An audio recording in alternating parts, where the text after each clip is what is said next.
Telugu digital media network లో political కేటగిరీలో #1 కేవలం 72 గంటల్లో 1,50,00,000 వ్యూస్ పైగా పాపులర్ టీవీ నెట్వర్క్. రాష్ట్రంలో ఎక్కడికి వెళ్లినా బీఆర్ఎస్ పార్టీకి ప్రజలు బ్రహ్మరథం పడుతున్నారని, లోక్సభ ఎన్నికల్లో దాదాపు 12 పార్లమెంట్ స్థానాలు గెలవబోతున్నట్లు మాజీ సీఎం కల్వకుంట్ల చంద్రశేఖరరావు ధీమా వ్యక్తం చేశారు.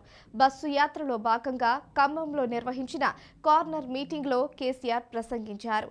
కేంద్రంలో బీజేపీ 400 సీట్లు వస్తాయి అంటూ ఊదరు కొడుతోందని, కానీ ఏం రావట్లేదని, కనీసం 200 కూడా దాటే పరిస్థితి లేదు అంటూ కేసీఆర్ జోస్యం చెప్పారు. కేంద్రంలో వచ్చేది సంకీర్ణ ప్రభుత్వమేనని కేసీఆర్ చెప్పుకొచ్చారు. ఖమ్మం ఎంపీగా నామా నాగేశ్వరరావును గెలిపిస్తే ఆ సంకీర్ణ ప్రభుత్వంలో కేంద్ర మంత్రి అవుతాడు అంటూ తెలిపారు. నామా కేంద్రంలో మంత్రి అయితే తెలంగాణ రాష్ట్రానికి, ఖమ్మం జిల్లాకు చాలా పెద్ద మేలు జరిగే అవకాశం ఉందని కేసీఆర్ వివరించారు.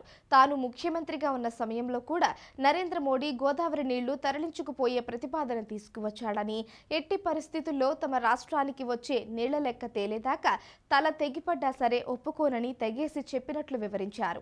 అది బీఆర్ఎస్ పార్టీ పాలసీ అని చెప్పుకొచ్చారు. మరి బీజేపీ, కాంగ్రెస్ నేతలకు ఓట్లు, సీట్లు, కేంద్రంలో మంత్రి పదవులు కావాలి, కానీ రాష్ట్ర సమస్యలు, నీళ్లు, పంటలు, రైతుల సమస్యలు పట్టవంటూ కేసీఆర్ విమర్శించారు.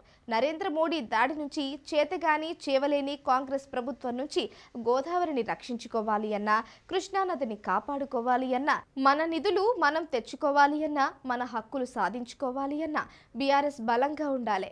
బీఆర్ఎస్ పార్టీ అయితేనే పేగులు తెగేదాకా కొట్లాడుతుంది అంటూ కేసీఆర్ ఖమ్మం రోడ్ షోలో ప్రసంగించారు.